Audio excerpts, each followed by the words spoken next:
Today I am in Żywiec, a city which is surrounded by awe-inspiring, pristine-looking nature.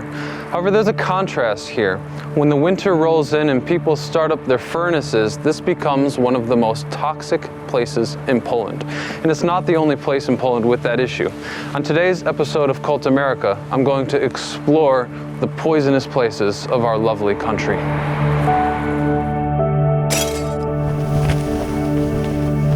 Let's start with Żywiec. It's actually a really cool place to visit. Back when I had my band, it was one of my favorite places to play concerts. That being said, if I didn't tell you the air was bad here, you might not have even realized how serious the issue was. So the issue with Żywiec actually seems kind of simple on the surface. The town is located in a valley, so air does not circulate. Compound that with the fact that people are burning low-quality fuel and out-of-date heating systems, sometimes even illegally burning garbage, and you have a bit of a toxic mess in the wintertime. Now, there's a little bit of a smog scent in the air, but not enough to cause alarm, which obviously enables people to go about their business in daily life. But this situation is not without consequence. The lifespan of people in Żywiec is 10 months shorter than the national Polish average. Heating is expensive, so people often resort to burning garbage and other non-eco-friendly waste. Last year, in an effort to combat the problem, people from 2 neighborhoods were given approximately 300 tons of so-called blue coal, which is thought to be less harmful to the environment, but far more would be needed to solve the problem. A dzisiaj Państwo patrzyli, ile jest? Dzisiaj jest stan dobry. Jak czytnik jest napisane, że jest niebezpieczny, czy Państwo idą do domu? Idziemy z powrotem. Po prostu staramy się nie chodzić dużo. Nie chodzimy. There is literally a sensor in the middle of the town's market square which will give you essentially a warning if the air is unsafe to be outside, and I guess that people heed these warnings. Today we're lucky because the weather is good, but it's actually quite depressing that in such a beautiful place there can be such an invisible danger. I've never seen something like that before. For the sake of contrast, let's have a look to the opposite side of the country, the seaside, with vastly modernized heating systems, efficient public transport systems, and great air circulations. People live in a kind of paradise by comparison. In 2011, according to the World Health Organization, Gdańsk had the cleanest air in Poland. Let's take a moment to elaborate on the geography of Poland and how it affects the air quality. If you look at a map of the country, you'll notice that the cities with the most prevalent air pollution are in the south and clustered together. This is partially as a result of poor air circulation. The northern part of Poland enjoys sea winds which cleanse the pollutants that are in the air. However, that pollution has to go somewhere. According to Radio Z, at the beginning of 2017, wind currents brought polluted air from Poland to Stockholm, Sweden, making the air quality as poor as Beijing. And this concept of polluting your neighbor is not just happening internationally, this goes on within Polish borders. Take Silesia, where I am currently sitting at the moment.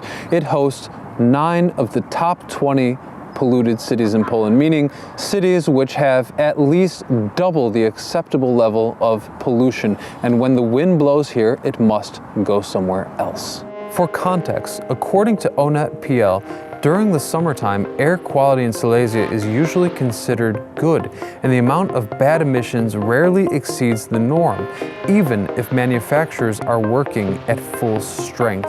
Other major cities suffer from similar wintertime issues, cities such as Warsaw and Krakow. The disturbing issue about Krakow is that although the air quality is slightly better than in Żywiec, for example, there are almost 800,000 people who live here, work here, study and visit here. And as a resident of Krakow, you might feel tempted to escape to the nearby villages seeking clean air. However, even that is problematic. The fact is that Krakow itself has comparably cleaner air than the small suburbs and towns surrounding it on account of their older heating systems. Going to the village does not mean you will breathe cleaner air, especially in the wintertime.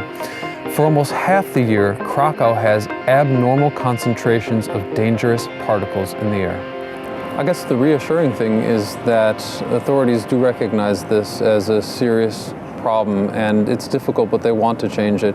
Between 2008 and 2010, authorities here in Silesia offered an initiative to residents which essentially would let them change their heating system for tax incentive. About 10% of people participated in that, which was pretty successful.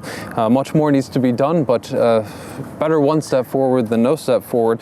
There will also be new legislation which prohibits people from having certain types of stoves and furnaces in their home, essentially forcing them to modernize. And most importantly is that people are talking about it, so people are aware of it, and hopefully through education, change will emerge.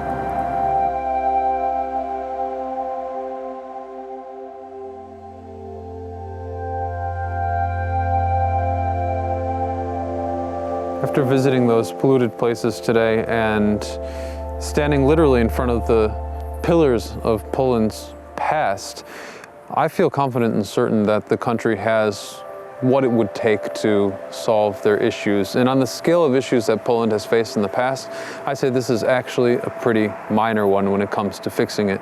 People need to upgrade their heating systems. And if you look at what's been done in the past, the Warsaw Uprising, defeating communism, the first major constitution in this part of Europe, I am without a doubt certain that Poles have what it would take to discover a little bit of renewable energy and upgrade their heating systems. But I suppose that ultimately it is in the hands of the individual to decide.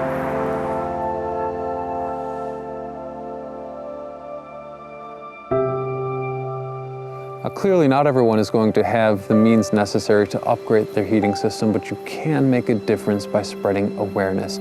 I've left a link in the description of this video to a film made by our partners, WWF. The series is called Punkt Krytyczny. It's part of an initiative, Energia od Nowa. Sorry, no, my Polish isn't too cute when I say it, but it really inspired me to make this video, and I hope that I've inspired you to check it out and share that video. Thank you so much for being with us today, and I hope a few years down the road I will be making a video called Pristine Poland.